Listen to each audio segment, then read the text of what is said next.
Hello అండి, నేను మీ శ్యామల. ఈరోజు మన యుక్తి కిచెన్లో టుడే రెసిపీ వచ్చేసి స్వీట్ పొటాటోస్తో స్వీట్ని ప్రిపేర్ చేస్తున్నానండి. ఎప్పుడైనా మీకు స్వీట్ తినాలనిపిస్తే ఇలా ట్రై చేయండి, చాలా బాగుంటుందండి. అలాగే పిల్లలు కూడా చాలా ఎంజాయ్ చేస్తూ తినేస్తారు. స్వీట్ పొటాటోస్తో స్వీట్ని ఎలా ప్రిపేర్ చేసుకోవాలో తయారీ విధానం చూసిద్దాం. ముందుగా ఇక్కడ మీకు చూపిస్తున్నాను చూడండి, ఉడికించిన స్వీట్ పొటాటోస్ ఒక 3 తీసుకున్నానండి. వాటిని ఇలా మెత్తని పేస్ట్ కింద ఇలా స్మాష్ చేసేసుకోవాలి. చూస్తున్నారు కదా, ఇలా మెత్తగా ఈ విధంగా మెత్తగా చేసుకోవాలి. చూడండి, ఇలా ఎలాంటి ఉండలనేవి లేకుండా ఇలా మెత్తగా స్వీట్ పొటాటోస్ని చేసుకున్న తర్వాత కొద్దిగా గోధుమ పిండిని యాడ్ చేస్తున్నానండి. 1/2 కప్పు యాడ్ చేస్తున్నాను. నేను తీసుకున్న పిండి మొత్తాన్ని వేసేసి ఇలా పిండి ముద్దలాగా చేసేసుకున్నాను. చూడండి, ఈ విధంగా పిండిని అలాగే స్వీట్ పొటాటోస్ని కలుపుకుంటే సరిపోతుంది. దీన్ని ఇప్పుడు మనం పక్కన పెట్టేసుకుందాం. ఇప్పుడు ఒక మిక్సీ జార్ తీసేసుకొని అందులోకి 1 కప్పు వరకు పచ్చి కొబ్బరి వేసానండి. దీన్ని మూతను పెట్టేసుకొని ఒకసారి మిక్సీ పట్టుకోండి. చూడండి, ఇలా పచ్చి కొబ్బరి నుంచి ఇలా మిక్సీ పట్టుకుంటే సరిపోతుంది. ఈ విధంగా మిక్సీ పట్టుకున్న తర్వాత స్టవ్ ఆన్ చేసుకొని స్టవ్ మీద ప్యాన్ పెట్టుకొని అందులోకి 2 టేబుల్ స్పూన్ల వరకు నెయ్యిని వేసి, నెయ్యి కాస్త హీట్ అయ్యాక అందులోకి ముందుగా మనం మిక్సీ పట్టి పెట్టుకున్న కొబ్బరి తురుముని వేసేసుకొని పచ్చివాసన పోయేంత వరకు ఒక 3 నిమిషాల పాటు అటు ఇటు కలుపుతూ పచ్చివాసన పోయేంత వరకు వేగనివ్వండి. మనం వేసిన నెయ్యిలో కాస్త పచ్చి కొబ్బరిని ఒక 2-3 నిమిషాల పాటు ఫ్రై చేసుకోవాలండి. చూడండి, 3 నిమిషాల తర్వాత మనకి పచ్చి కొబ్బరి తురుము అనేది ఇలా చక్కగా వేగిపోయింది కదా. ఇప్పుడు మనం ఇందులోకి కొద్దిగా బెల్లాన్ని యాడ్ చేసుకుందాం. 1 కప్పు పచ్చి కొబ్బరి తురుముకి 1/2 కప్పు వరకు బెల్లం తురుముని వేసానండి. ఇప్పుడు పచ్చి కొబ్బరిలో మొత్తం అంతా కలిసేలాగా ఈ విధంగా కలుపుతూ ఫ్రై చేసుకోవాలి.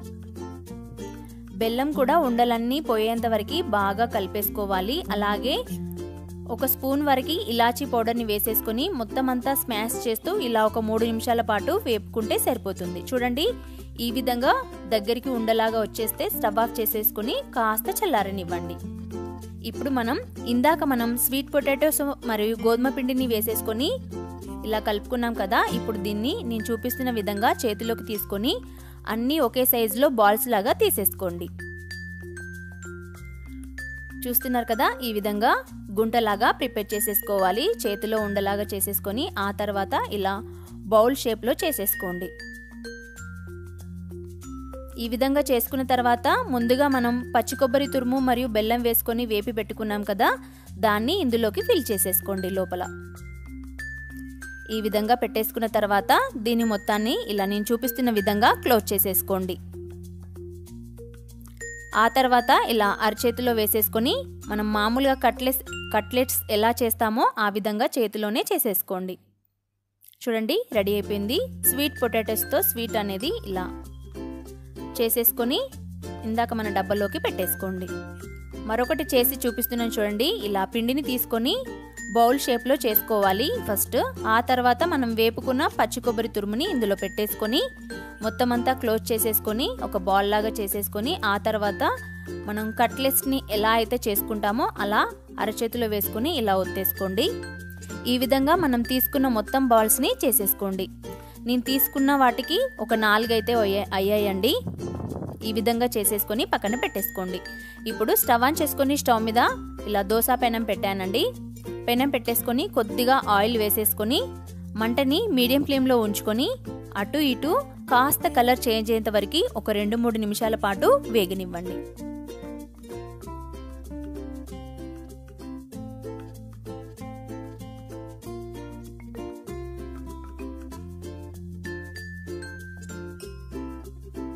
ఈ విధంగా కొద్దిగా ఆయిల్ని వేసాం కదా, అటు ఇటు తిప్పుతూ ఇలా ప్రెస్ చేస్తూ ఈ విధంగా మనం చేసిన కట్లెట్స్ లాంటి షేప్తో కాస్త కలర్ చేంజ్ అయ్యేంత వరకు 2-3 నిమిషాల పాటు ఫ్రై చేసుకోవాలండి. చూడండి, కలర్ కూడా చాలా బాగా వచ్చింది కదా.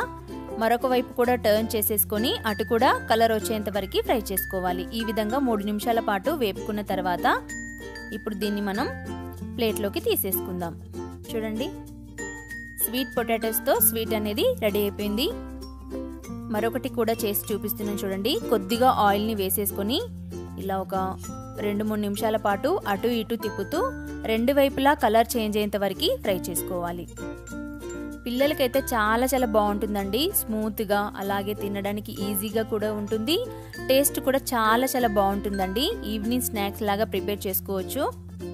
చూడండి, ఈ విధంగా కలర్ వచ్చేంత వరకు ఫ్రై చేసుకున్న తర్వాత దీన్ని కూడా ఇందాక మన ప్లేట్లోకి తీసుకుందాం. అలాగే తక్కువ టైంలో కూడా ప్రిపేర్ చేసుకోవచ్చు అండి.